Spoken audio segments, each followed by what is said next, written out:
The luxury watch store felt like a sanctuary.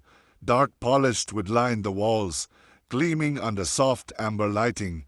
Every surface shone.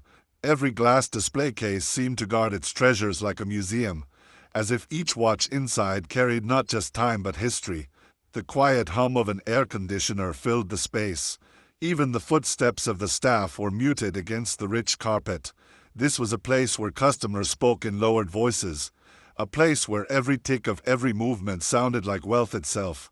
Marina stood behind the main counter, beige blazer, a silk scarf tucked neatly into place.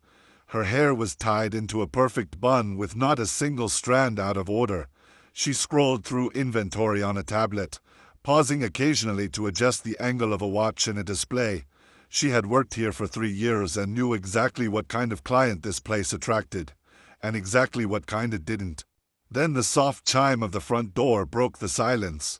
Marina glanced up automatically.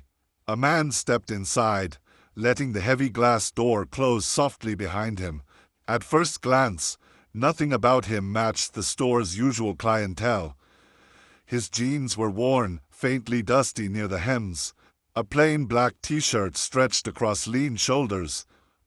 He carried a motorcycle helmet in one hand, a backpack slung over one shoulder. His hair, long and slightly wavy, brushed against his jaw. His beard was scruffy, the kind you saw on someone who traveled often and cared little about appearances. He paused just inside the entrance, letting his eyes adjust to the softer light. He looked around, calm and slow, as if taking in every detail. Marina's professional smile appeared on her lips, but in her mind, she had already labeled him. Not our usual kind of customer, probably here to look, not to buy. She straightened, keeping her tone smooth. "Good afternoon, sir. Can I help you with something?" His reply came with a calm warmth. "Good afternoon. I'm just browsing for now." He spoke softly, politely, without hesitation, and then began to move toward the displays. Marina kept her gaze on him, watching the way he walked slowly, hands relaxed at his sides. The man stopped in front of the first case, where a limited edition Swiss timepiece lay under bright white light. He leaned slightly, studying the intricate skeleton dial, the white gold accents catching the glow like frozen lightning. Marina didn't move from her place behind the counter, but she watched him carefully. Something about him was different, but she couldn't place what. His appearance clashed with the prestige of this room, and that was enough for her to keep her guard up. What Marina didn't know was that this moment, this quiet entrance of an ordinary-looking man, would soon ripple far beyond the store walls. The man lingered at the display, eyes tracing the delicate gears visible through the skeleton dial. He spoke almost to himself, yet his voice carried just enough for Marina to hear. "It's beautiful. I like how the mechanisms work together. Feels alive." Marina tilted her head slightly. "That's a limited model," she replied, letting a faint edge slip into her tone. "Anniversary collection. Very exclusive. Very expensive." He smiled faintly, still admiring the watch, not looking at her. "Would you like to know the price?" she asked, raising her brows ever so slightly. The question was wrapped in disbelief, as if she were humoring him. "Just curious," he said, without lifting his eyes from the display. Julia, her colleague, leaned against the back counter, pretending to adjust a stack of catalogs. She watched with a smirk that barely touched her lips. Marina kept her smile professional but allowed herself a private thought. "He doesn't belong here. He won't buy anything. Why waste time?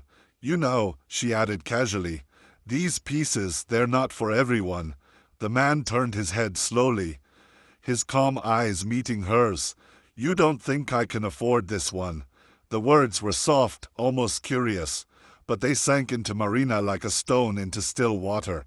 She blinked, recovered quickly, and smiled again, though her eyes stayed cool. "Don't take it personally," she said.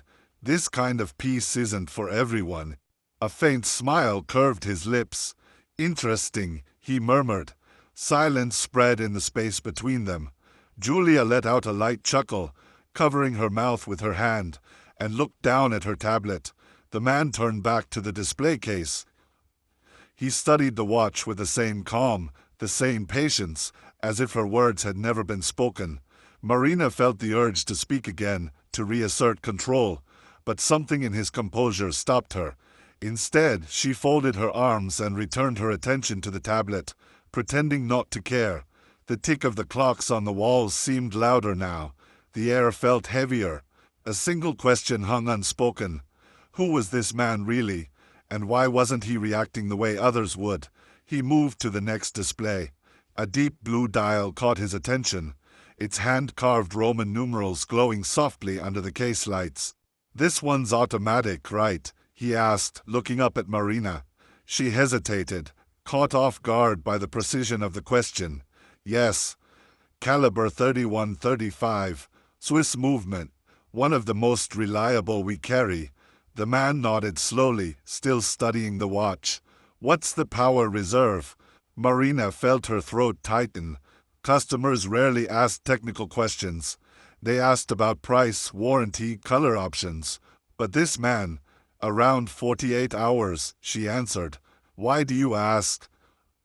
He tilted his head, listening to some detail only he seemed to hear. "Because the rotor sounds bidirectional," he said softly. "But I noticed the hum is slightly off." Julia looked up from her tablet, eyebrows raised. Marina's pulse quickened. "Do you know watches?" she asked, her voice less certain now. He smiled gently. "A little. Do you work in the industry?" "Not exactly." "Are you a collector?"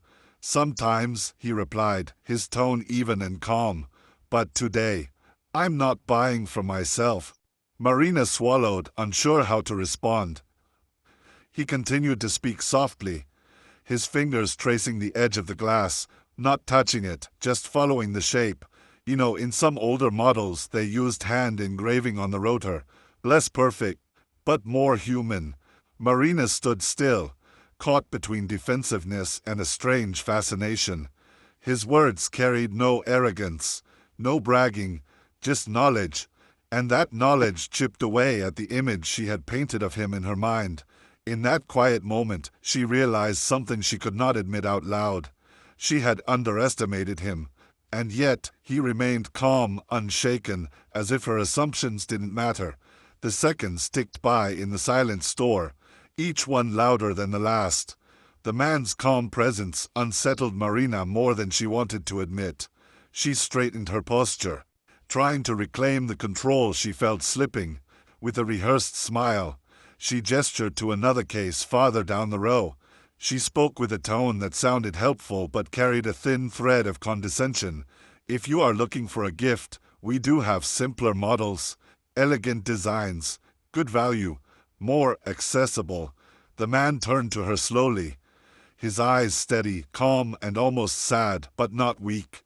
"You do not think I can afford this one?" he asked softly, the words sinking deeper than a shout ever could. Marina's lips tightened as she maintained her facade. "This kind of piece," she replied with careful emphasis, "is not for everyone." He nodded slightly and smiled faintly as if her words had confirmed something only he understood. "Interesting," he murmured again, and there was no anger in his tone, only an odd peace that somehow made her feel small. He moved on, his hands behind his back, posture relaxed, the kind of posture someone has when they have nothing to prove. He stopped at a display that held rare collector's pieces, the kind reserved for people who did not ask about prices. His eyes settled on a dark chronograph with a moon phase complication and a sapphire dial that shimmered like the night sky. Marina stepped closer, trying to maintain the performance of a helpful clerk. "That one is not for sale," she said quickly, lying without hesitation. "It's on hold for a client." The man simply nodded and smiled again, not calling out her dishonesty, not even showing disappointment. "Shame," he said softly, his voice carrying a kind of genuine appreciation that made her feel even more uncomfortable. He continued walking, studying each case, his movements slow and thoughtful as if he were in an art gallery. Marina's discomfort grew with each passing second. Something about him did not fit the mold of the ordinary, yet he made no effort to defend himself or impress her.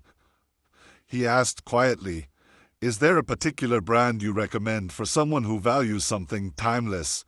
Marina folded her arms and tilted her head, letting a sharper tone slip through. "What is your budget?" she asked bluntly, letting the weight of the question hang in the air. The man turned to her with a calm smile that carried no trace of irritation. "Let us just say," he replied, his voice low and steady, "I am not worried about that part." There was a depth in his answer that Marina could not quite place, a depth that made her realize she had underestimated him far more than she knew. The soft chime of the door broke the moment as another customer entered, a man in a tailored suit with a polished watch already gleaming on his wrist. Marina's entire demeanor changed instantly. Her voice lifted in warmth, her posture straightened with enthusiasm. "Good afternoon, Mr. Hargrove," she said brightly, almost glowing with charm. "We just received the new models I mentioned." She hurried away from the man with the backpack, leaving him standing quietly near the display as she offered espresso, opened cases with gloved hands, and spoke in tones reserved for her most valued clients. From across the room, the man in the black shirt waited silently, his patience unshaken. Marina spent several minutes attending to Mr. Hargrove, her laughter carrying softly through the store as she praised the latest models. The contrast was stark and deliberate. When she finally returned to the man with the backpack, her professional smile had turned into something routine, almost bored. "Still browsing?" she asked with little interest. He nodded, his calm eyes never leaving hers. "Actually," he said softly, "I would like to see that one again." He pointed to the first Swiss model he had admired, the one with the skeleton dial. Marina hesitated, her eyes dropping briefly to his boots, dusty from the road and then flicking back up. She exchanged a quick look with Julia, who raised an eyebrow but said nothing. Marina unlocked the case slowly, as if expecting him to mishandle the watch, and placed it on a tray in front of him. He picked up the timepiece with reverence, his fingers moving carefully as though he were holding something alive. He ran his thumb over the crown, examined the sapphire crystal, and nodded thoughtfully. "It is a gift?" Marina asked, unable to hide her doubt. "Yes," he replied simply, "for someone special." His tone softened on those last words, and for a brief moment Marina's curiosity broke through her skepticism. Still, she smirked lightly and said, "I hope they appreciate it. This piece costs more than your old motorcycle." Julia chuckled behind the counter, amused by the cutting remark. Mr. Hargrove glanced over briefly, mildly entertained, but the man with the backpack did not react. He smiled softly, a smile that unsettled Marina far more than any outburst could have. "You may be right," he said quietly, "but then again, maybe not." He returned his attention to the watch, leaving Marina's confidence flickering like a candle in a sudden wind. For a moment, the store was silent, the kind of silence that feels heavy and expectant. The man placed the watch gently back on the tray, his movements unhurried, deliberate. He looked at Marina with that same calm expression. "Could I see the movement again?" he asked. Marina blinked, caught off guard. "Excuse me." "The case back," he said softly. "It is see-through, isn't it? I would like to get a better look at the movement." Something in his tone, quiet but firm, made her obey before she even thought about it. She picked up the watch and turned it over. He leaned in slightly, his eyes studying the intricate details. "That rotor engraving," he murmured. "Is it hand-done or laser-etched?" Marina hesitated. "Laser," she admitted. He nodded with a faint smile. "Shame.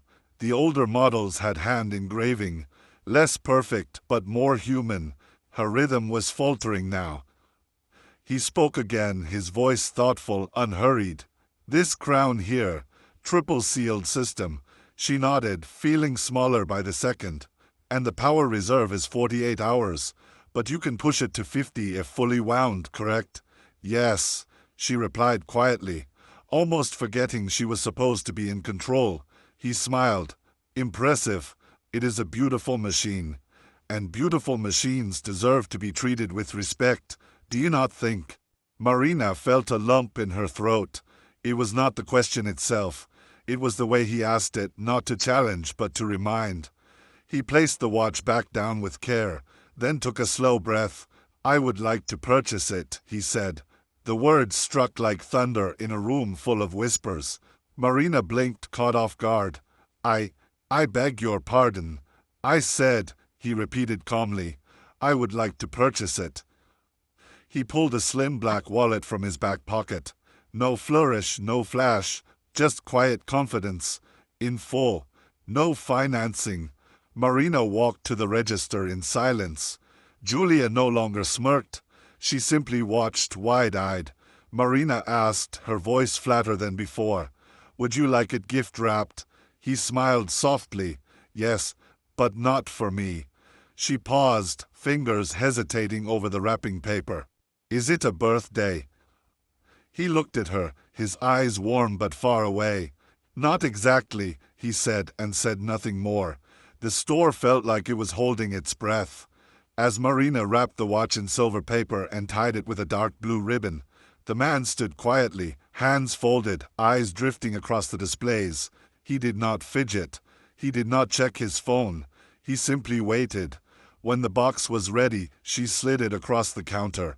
He reached for it, then stopped. His voice was soft, almost reflective.